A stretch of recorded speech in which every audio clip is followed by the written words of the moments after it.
I'm Yelin Zhang. I'm with the 1882 Foundation, and we are just so excited to welcome you to this beautiful room in the amazing Library of Congress.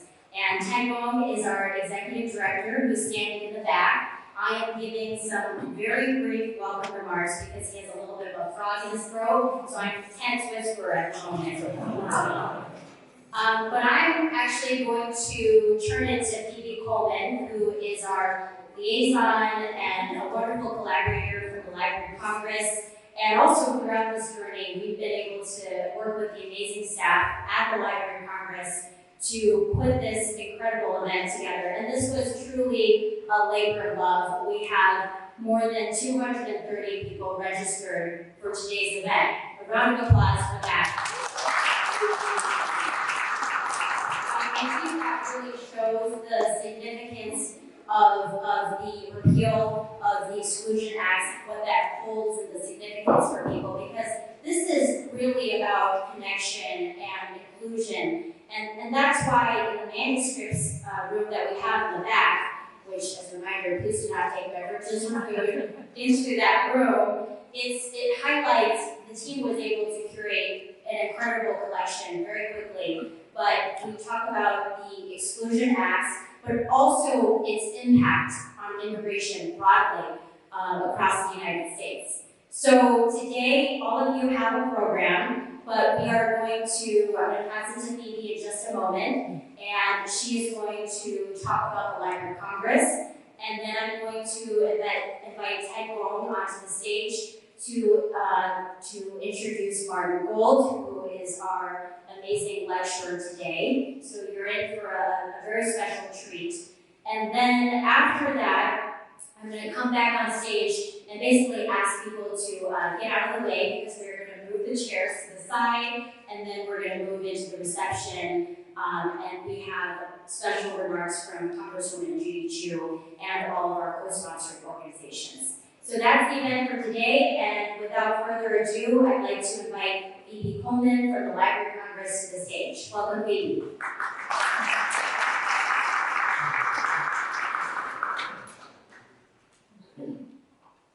Thank you. Good afternoon. My name is Phoebe Coleman, and I am the past president of the Asian American Association at the Library of Congress. Welcome to the 1882 Foundation's We Are Americans event.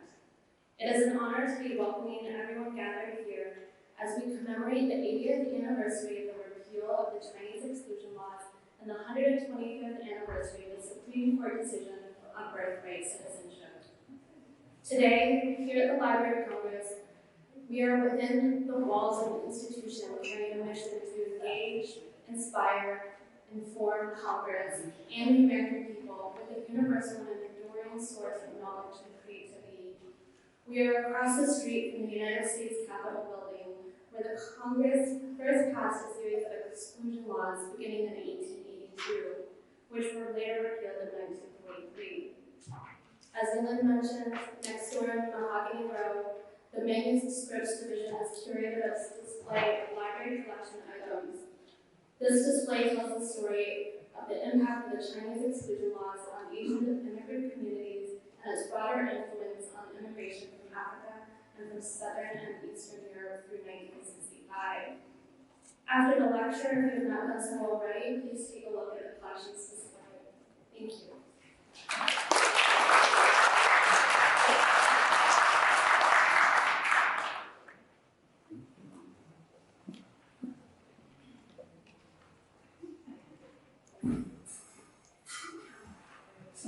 Hey, hello everyone. Hopefully I can, my sound won't be so bouncy as it was before. But I cannot pass the opportunity to introduce Martin Chu. He has been such a friend of our organization from the beginning. From the beginning when we were sitting over in Judy's office, and he just said what we were doing, 10 years ago, almost 12 years ago. And we were trying to get Congress to pass a resolution regarding the Chinese Exclusion Act. And he was going to revise this. And he brought in Congresswoman Judy to help us. And without that help and his expertise and his passion, nothing, we don't think we would have been able to accomplish what we did. So I had hoped that we'd get a reunion of all our guys. Maybe we do that some other time. Martin works for Capital Council, and he's a senior partner there, and I don't want to say anymore, because really he has been a friend of ours, and a friend of our programs, and that is what counts. Martin?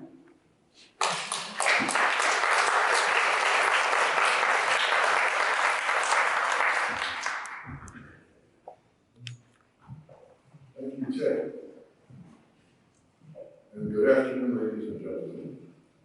I could not be happier to be here. I could not be prouder to be here. The work that Covington Burling did about 10 years ago, 11 years ago, for the 1882 project, which was a project of major Chinese American organizations, was quite simply the most satisfying and best work of my life.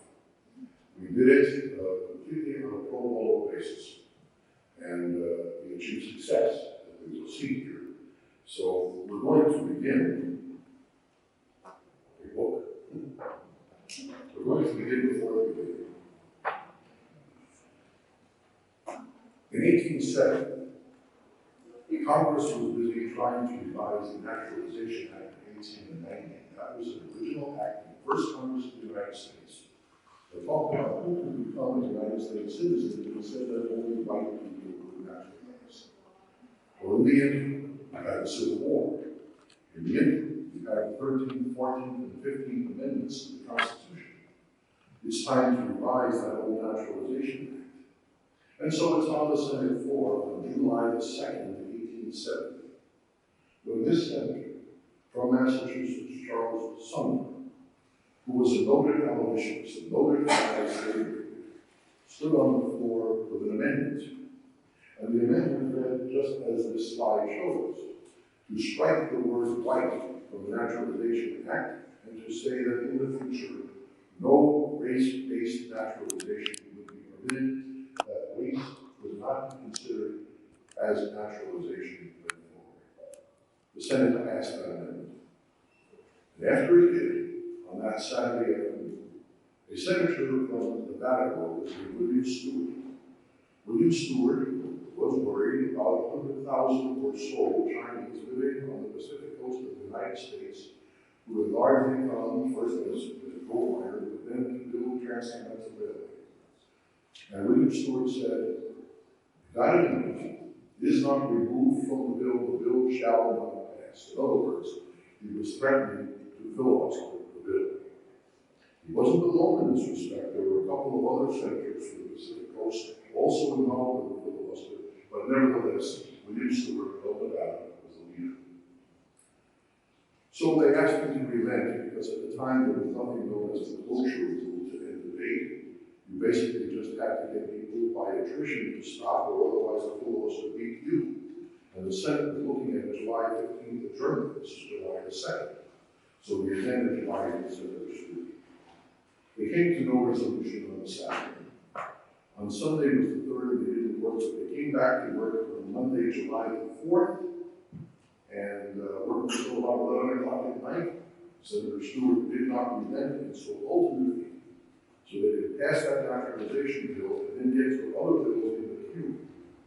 Senator Stewart's amendment was reconsidered, to be Senator Sumner's amendment was reconsidered and taken out of the bill, and then the bill passed. Before the bill did, a senator from Reconstruction, Alabama, offered an amendment that would allow people of African descent to naturalize. And we're not talking about people who have been slaves in the United States because they were protected by the birthright citizenship of the 14th Amendment. We're talking about people who have come to the United States from Africa. That amendment passed by one vote, and the bill was closed. At the end of deliberations, one of the senators said, well, we knew there was some controversy about the Chinese provision, so we decided to do this in 2 segments. First, we took care of the Africans, and then we'll take care of the Chinese. And they did that exactly. But the 2 segments were 73 years apart. if Senator Sumner's amendment had become public law, and the Chinese in the United States had been able to naturalize and become citizens, become voters, there very likely would never have been Chinese exclusion laws. But the history of the Chinese in America was very much affected by the fact that they were still left as a politically inchoate minority. Now, during this period of time, the Chinese exclusion laws were in effect, which is 1882 to 1904, that's when they were enacted, and they stayed effective until 1943.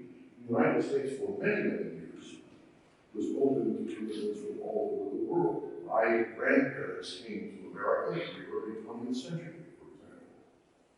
My grandfather landed in the United States on December 29th, 1907 from Russia. He spoke English, he was 20 years old. He had no particular skills. He went to work in the garment district in New York. While he learned English at night, he became an American citizen as soon as he could. And he had over a 50-year love affair with this country for all the political and religious liberty that it gave him. I knew him very well as a child. I understood what it meant to him to be an American. When people would ask me at Chinese American events around the country in the 2012, 2013, 2014 period, why I, as a non-Chinese, got involved in this in the first place, the simple answer is, what was good enough for my grandfather should have been good enough for those people. And it wasn't, because the law discriminated against them in ways it did not discriminate against him. Something was the matter with that. And that was the purpose of seeking those resolutions in the Congress. Not that you can change the law, not that you can change history, but you can, in your own way, make amends. So, we're going to talk about three periods of laws. The first one is the pre-1882 period. There was action at that time. The 1882 original Chinese Exclusion Act, and then a further period of laws post-1882, because when people talk about the Chinese Exclusion Act, they think of one piece of legislation. They think it's called one piece of legislation that passed in 1882. In fact, we're talking about 8 enactments, 2 of which were vetoed, 6 of which became public law, then a repeal in 1943. So the history of this is far more complicated than you get from just one bill. Before things got bad, things were good. In 1868, the Burlingame Treaty was ratified by China and the United States. This treaty provided for the free and voluntary movement of people between China and the United States. And it also affirmed that Chinese in America would be treated like the citizens of the most favored nation. The most favored nation is a term that you see now in trade law, it's an old term in trade law, but what it really meant is that the Chinese in America would have the same rights and privileges as people coming from England, or from France, or from Germany, maybe just from Europe. That was the idea of that law. So, for that treaty, Chinese, in many cases, would complain about unequal treaties imposed on them by foreign powers. The Burlingame Treaty was not one of them. The Burlingame Treaty was a very consensual document. And, in fact, the Secretary of State, Hamilton Fish, who was Secretary of State under President Jefferson Building, talked about the benefits that they expected to come from the treaty, the kind of people that they expected to come from the United States as a result of the immigration provisions that the treaty provided. That's when things were good. And then things turned bad. What turned them bad was a change in economic circumstances. The Great Depression of the 1870s. People know about the Depression in the 1920s and 1930s, but in fact, there was a Great Depression in the 1870s that lasted for almost, started in 1873, and it lasted for almost an entire decade. And so now, there's economic pressure going on in California. Now there's competition for jobs, and particularly for low-wage jobs. Now, white labor in California resents the presence of Chinese labor. Now, that same white labor is attempting to restrict immigration of Chinese to the United States. The Supreme Court said, the But California wouldn't do that. It's a federal matter, so they begin to petition the Congress, and the Congress doesn't know what to do, because most of the people in the Congress don't have this experience themselves. They don't have any Chinese living in their state. Most states at that time. But they sent a commission out to California to have a look. This under the chairmanship of a senator from Indiana named Oliver Morton.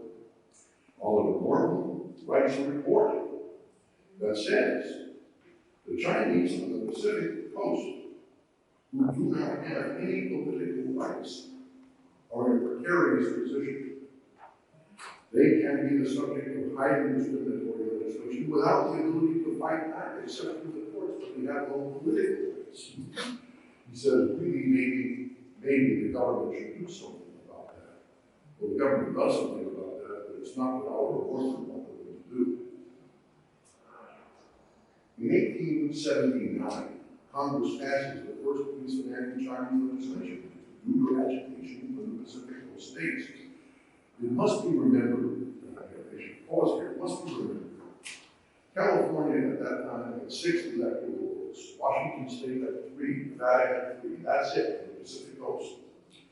But once the southern states were reconstructed into the United States, elections for president became exceptionally close. The 1876 election between Samuel Clinton and Rutherford McKay was decided by 1 electoral vote, where the winner of the popular vote was different from the winner of the electoral vote. Abe became president. So all of a sudden, people are paying a whole lot of attention to those 12 electoral votes on the Pacific Coast, knowing that they would be decisive in the outcome of the presidential election. This is why Congress begins to pay attention to the agitation in California. So, in 1879, they passed a 15-passenger bill. It's a simple bill. No ship can dock in the United States if it has more than 15 Chinese passengers on the list. So that bill passes the House 155 to 72. It passes the Senate 39 to 27. But President Hayes vetoes the bill. He doesn't veto the bill necessarily because he disagrees with the policy. He vetoes the bill because he thinks it is inconsistent with the promises of the Building Age. So Congress, when they passed that, knew that they were legislating contrary to the treaty. Treaties and laws are in the same legal status as the supreme law of the land. You can legislate contrary to treaties and contradict treaties. You shouldn't really do that if you want to have good foreign relations, but you can do it. And the Congress knew that they were violating the Building Age treaties in the debates when they did it. It was good enough for Congress, but not good enough for President Hayes. So he vetoed this. And the veto is not overridden. So the first attempt to restrict the Chinese fails. However, the sentiment of Congress is clear. Something should be done. So President Hayes sends envoy James Angel to China to negotiate changes in the Berlin Treaty. And those changes were not really anything China wanted to do, but China went along with it. The Qing dynasty is getting weaker and weaker and weaker, so China goes along with it. The modifications permitted Congress to regulate, limit, or suspend Chinese immigration for a reasonable period of time, but not to prohibit it. And the American negotiators told Chinese that they would be ginger in how they approach using this power. What about the Chinese who were already in America? So the treaty provided that they would come and go, and that Congress would pass legislation to give them return certificates. So if somebody was already in the U.S., they would go back to China for a visit, back into the United States, and would not be prejudiced by immigration rules. Armed with this authority, Congress in 1882, in the early spring of the year, passes a 20-year Chinese Exclusion Act, an entire generation. It suspends immigration of skilled and unskilled Chinese labor for 20 years. Again, a whole generation. It prohibits state and federal courts from naturalizing Chinese persons. It provides for those return certificates. But the President of the United States by that time is Chester Alan Arthur, He thinks that legislation exceeds what was contemplated in the modifications to the Burlington Treaty. So once again, legislation that contradicts the treaty, and he vetoes the 20-year bill. But just to give you a sense of how that proceeded in the Congress, just look at this. The Senate begins the debate on the bill S-71. The debate goes on for more than a week. On March 9th, the Senate agrees to an amendment by a senator from California, one-term senator named James Farley. An amendment that bars naturalization. Now, to that time in American history, no naturalization was barred for anybody. For anybody. And the vote on barring naturalization is close. 26 to 22. It goes into the bill, and then the Senate passes the bill. During the debate, this person spoke, and I want to highlight him because he is one of the most significant Americans of the 19th century. I don't know that many of you necessarily know about James G. Blaine in the name, but he was the Speaker of the House, he was a United States Senator, he was Secretary of State for 3 presidents, and he was the Republican presidential nominee in 1884. Blaine wanted to be president, so he broke from the Northeastern Republicans. The Northeastern Republicans were very much opposed to Chinese exclusion legislation. But Blaine thought he was going to need those electoral votes on the Pacific Coast. So he broke from the Northeastern Republicans and he supported exclusion. He makes this argument. He said, look, the Chinese who are coming here are really not fit to be American citizens. Their culture is too different from ours. Their habits are different. The religion is too different from ours. It's not like Europeans. They can't assimilate. So we shouldn't let them be citizens. And if we shouldn't let them be citizens, we shouldn't let them come into the United States for any purpose. Because if we leave them on the Pacific Coast as a workforce without the opportunity to aspire to citizenship, then they are going to be a discontented mass of people who are going to be a lot of trouble on the Pacific Coast. So the House will concur in small set of amendments that have been adopted. It ends at the legislative disagreement. It goes down to President Harper. And on the 6th of May, 1882, President Harper signs the Chinese Exclusion Act into law. So what does the legislation do? It prohibits state and federal courts from naturalizing Chinese persons. It suspends immigration of skilled and unskilled labor for 10 years, not 20. It grants the return certificate for Chinese legally in the U.S. And it also provides a framework for later laws targeting Chinese immigrants. Up to this time, there is real controversy in the Congress about doing this.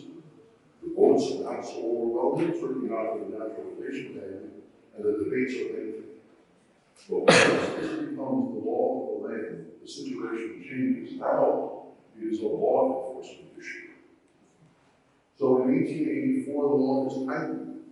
People are getting around Chinese inclusion. They're not coming into San Francisco, they're coming across the border of Canada. So this Congressman, Barclay Henry of California, broadened the Chinese exclusion laws to say that they would apply to Chinese coming from anywhere in the world, not just from China. Now look at the law. It passes the House 184 to 13.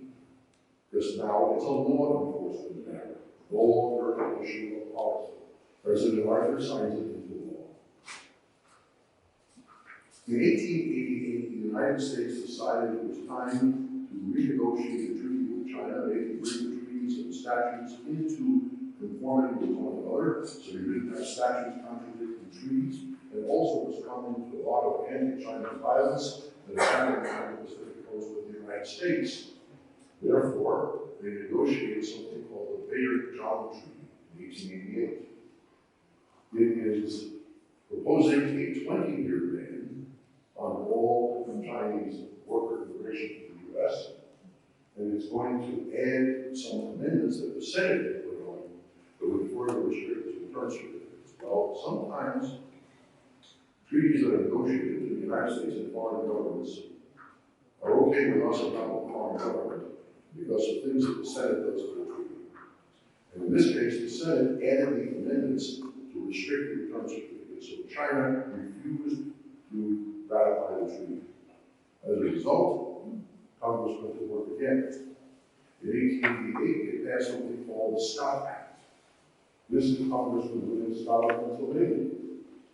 He says if China's not going to ratify the Taylor John Treaty, we're going to pass legislation that gets rid of these return certificates altogether, and that in fact is what that legislation does.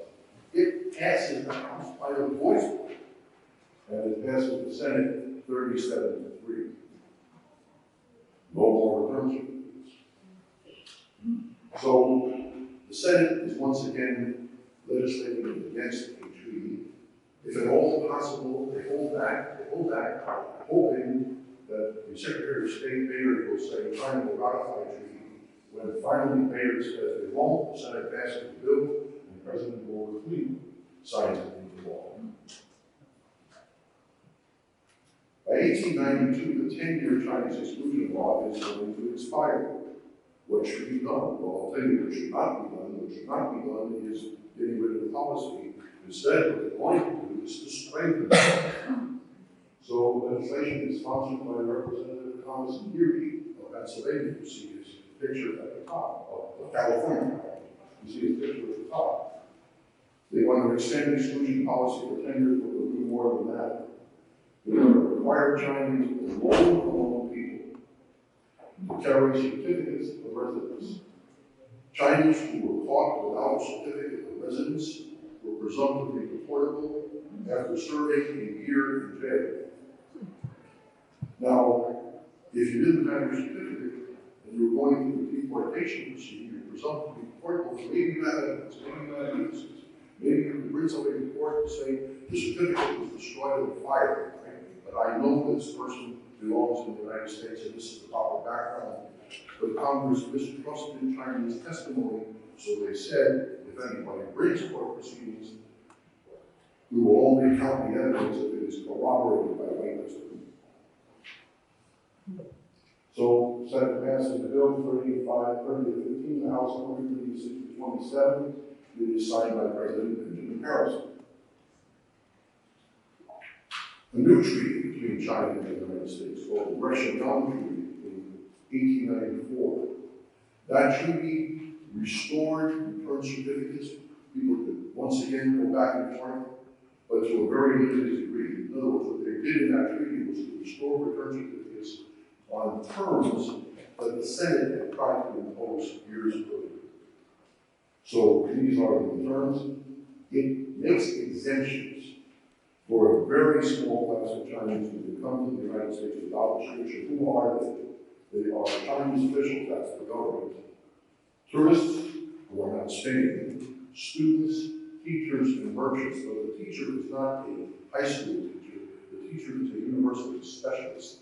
The merchant is not somebody with a push cart. The merchant is somebody with a storefront. The exception is very, very narrow. It supersedes the Scott Act. It's in effect for up to 20 years, and either side can get out after 10. 1902, the 10-year Erie Act is going to expire. It's going to be extended again. With that legislation, Congress decides not to put a time frame on the law anymore, but to extend the laws indefinitely, consistent with whatever treaty obligations now exist between China and the United States. In the House of Representatives, there was a very serious and temporarily successful attempt to make this law much more effective. In other words, in the ensuing years, there had been a variety of administrative regulations that implemented the law. Administrative regulations can be changed from one administration to another. To prevent that problem and to make sure that the law never would change, the House attempted to codify the strict administrative regulations. That's one thing they tried to do. The second thing they tried to do was to challenge the birthright citizenship that had been litigated in the Supreme Court in the case of Wong Kim Ark versus the United States. That's a Chinese case. Wong Kim Ark was born in the United States to parents who were not born in the United States. He left the country, he tried to come back. He said, well, we can't come in. He said, what are you talking about? I'm an American citizen. Oh, no, you're not. Oh, yes, I am. And it goes up to the Supreme Court provision that would have contradicted the one in our case, and as a result of that, would have forced the Supreme Court to look at it one more time. However, the Senate did not go along. The Senate wasn't going to repeal the Chinese exclusion laws, but they weren't going to codify the administrative rights, nor were they going to challenge birthright citizenship. So the Senate had a different version of the bill, and ultimately that version more or less prevailed. The Congress report adopted by the voice of the vote. That 1902 bill passed the Senate 76-1, passed the House by a voice vote. We'll get back to 76-1. In 1904, China announced suppression on the treaty. And the Senate then decided, well, we'll just make the law permanent.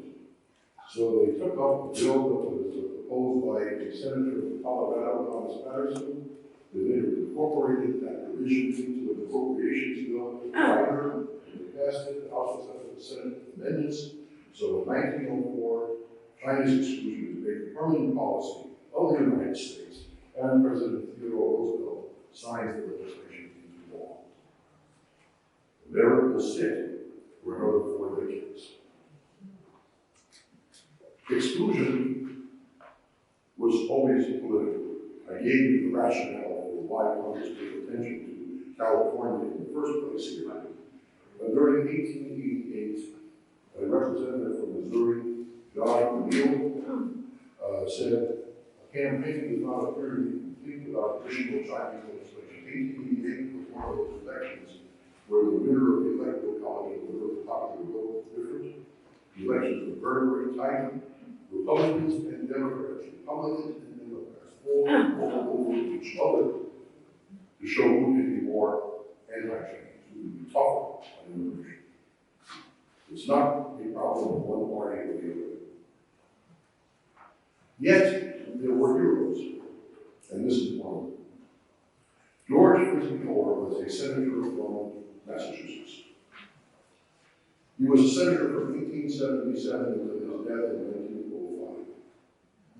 And the last major debate that went on during his tenure in office was the 1902 debate, which had gone on the Senate floor for about a week. George Repeal was at that point an old senator, and he didn't say anything. He didn't say anything in the last 5 minutes of the debate. Then he stands up and he says, fundamentally, he said, my problem is not with the details of this bill, my problem is with the principle of this bill. And then he says, I hold that every human soul has its rights dependent upon individual personal worth and not dependent upon color or race. As this bill violates that principle, I am bound to record my own testament. I stand alone. And the vote, 76-1. That's why the vote for good citizens is dedicated to the memory of that senator. I will tell you that we had a book party for that about a decade ago, and I tried to find the sentence of Senator Ford that I could invite to the party. I couldn't find it, but I did find out who his ancestors were. He was a direct descendant of Roger Sherman of Connecticut, who was one of the framers of the Constitution of the United States, and was the person from Connecticut who wrote the Connecticut Compromise that established the United States Senate in the form that it is today. So he was a New England blue blood. I told you that the New England Republicans claimed being an exception for anti-exclusion. There's a really good example of George Repeal. Another person from New England was Senator Nathan. He was a two-term congressman at the beginning of the 20th century. And he summarized, he had the best summary of the Chinese exclusion policy that I ever could find in all the debates that I read. So I'm just quoting from him here, because he voted for this. He wasn't complaining about it. He voted for it. But he says, with one exception, the tests imposed against others are tests of character, education, and property, not patient. In other words, there's a person coming in from Europe without a criminal record. There's a person ill. There's the person going to be in charge upon the state, because at that point we want to exclude them. But it's not a racial test. And with the Chinese, it is a racial test. And so he says, basically, with all these other people, we admit the people that exclude the individuals. In the Chinese case, we admit the individuals and exclude the people. Here is what For you, if you want to take it, if you didn't want to give a donation to us, that would be fine, that's not required. And Martin, if I say you will be welcome, you will be happy to sign your name. He's a great guy. You guys have other questions of the type that you have here. There are many things that are related to the immigration law and this 1882, which is such a basic law. So what I'm going to do now is have you begin to use some instructions for the next step. Thank you very much, Ted. And speaking of donations, all of you have a program in front of you. So on the back, there are 2 QR codes. So one is if you would like to donate and support the many community programs that the 1882 Foundation has here in DC, and we do a lot of our programs on Zoom, so they're available nationwide. And the second QR code is if you would like to learn more about the 1882 Foundation, join our email list, and also we have a December 17th annual dinner coming up, which Ted will talk a little bit more during the reception. But if you'd like to learn more, you'll find 2 QR codes on the back of the program. So thank you so much for joining us in the first part. The second portion, I'd like to ask all of you to get up and to stretch your legs. There are restrooms down the hallway, and you're going to go down the steps, and by the information desk, just past that, you'll find the restrooms.